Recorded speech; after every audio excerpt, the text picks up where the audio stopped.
one of the biggest reasons why they weren't able to do a lot offensively, I know we didn't want to use it as an excuse, but it was definitely there, was our next topic about how banged up their offensive line was. They were missing their 2 tackles, which is tough. No matter how you slice it, you're going against one of the best defensive lines in the NFL. You have Jason Pierre-Paul, you have Shaq Barrett, you have these linebackers that can blitz. They all have pretty good speed. They can get around the edge, and Mahomes was running for his life because his offensive line was, just Swiss cheese on Super Bowl Sunday. Yeah, I mean, I think that is the biggest storyline of the game, everything that people are talking about. And I didn't want to bring it up earlier because I knew it was a topic that we would talk about later, but it really was that he was running for his life consistently throughout the game. And like I said, that's when you have to call a screen or something to get the defensive line off of this guy and give him a chance to settle in and play the game. I never really felt like he had a chance to settle in, especially looking downfield. It looked like he was more looking in the opposite direction because he was having to run for his life. I think it is obviously a big story when you have 2 injuries on your offensive line going into the biggest game of the season. Is definitely not a time that you want to have that. They also had the COVID holdout earlier in the season of one of their starters, and that was a big deal, so they didn't have him as well. So this offensive line was banged up, but, I mean, they played pretty good throughout the season. You never really saw what you saw on Super Bowl Sunday. So, I mean, you do have to give the nod to Tampa Bay's defense a lot for the amount of pressure that they put him under, and Todd Bowles for calling an amazing game as the defensive coordinator for Tampa Bay. But I think the injuries played a bigger deal than people want to kind of play into it because, I mean, you had backup players there. Like I said, Jason Pierre-Paul had mentioned that he knew he was playing against a backup. I'm sure Shaq Barrett knew he was playing against a backup as well. Shaq Barrett really turned it up. He was the one that played the best of the 2. He had Mahomes pretty much on ice skates all night. I will say, though, it gave us some of the greatest highlights of incomplete passes we've ever seen with Pat Mahomes being on the run, throwing these sidearm cannons. That one time when he jumps and is in the air, mid-air, and still just flicks it with his wrist, and the receiver dropped it on him. So, I mean, it gave us some of these rare glimpses of just greatness from Pat Mahomes. But I'm pretty sure Pat Mahomes didn't want to have to be doing that all night and have to be running for his life, especially on a bad foot. He's obviously set to have surgery on his foot. So having to be running with a bad foot against arguably one of the better defensive lines in the NFL, like we talked about. And Dominic Sue kind of put pressure on him a couple of times too. So I don't know. He was just running for his life. The crazy stat I'll leave you with, and I don't know if it's true, but the next gen stats were saying that Patrick Mahomes ran for 500 yards behind the line of scrimmage.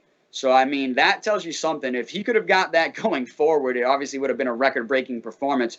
But he was just on the run for his life all night and couldn't get it going offensively. I kind of feel bad for the guy. He really didn't get to show what he could do. Yeah, it certainly was Mahomes' fault what happened on Sunday. I heard also that Mahomes was pressured in that game more than any quarterback has been pressured all season long. Not just Pat Mahomes, not just the Chiefs, any game in the NFL. Meanwhile, Tom Brady was not pressured very often. So I also heard it was, as long as they've been keeping these stats, it's the biggest disparity between one quarterback who's getting completely, having the kitchen sink thrown at him, and the other quarterback being protected and can sit in the pocket all night long. I guess it's the biggest, difference between pressures that there's ever been in an NFL game that happened on Super Bowl Sunday. So that just tells you how much Mahomes was under pressure and how much Brady had time to throw the football.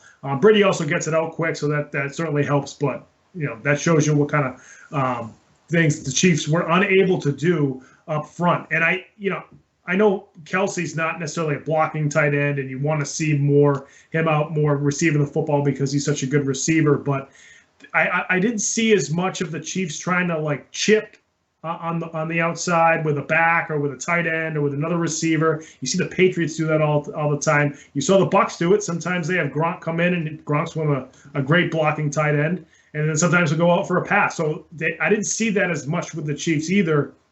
And I'm wondering if they could have done a better job assisting those tackles on the outside. I just didn't see it on Super Bowl Sunday either. No, I mean, that's a great call, Pat. And I bring that back to the coaching staff because that's on them. I mean, at this point, your skill players aren't even getting open. So, like you said, why not have our running back chip on the outside, give us a little bit of extra protection? In the coaching world, we call that max protect. And I think they needed to do that a few times. They didn't do that, and he was just running for his life, and they were getting in the backfield routinely. It literally looked like off the snap, and just before he could even get in his drop, he was having to change direction and decide where he was going to try to escape to.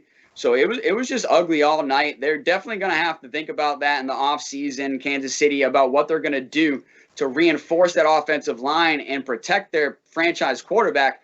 I mean, it's not – I mean, it's a different subject, honestly, but if you saw what happened with Russell Wilson earlier this week, Russell Wilson's saying that he's now frustrated in Seattle because he hasn't been protected enough. I think he's been sacked the most over the last few years in the NFL.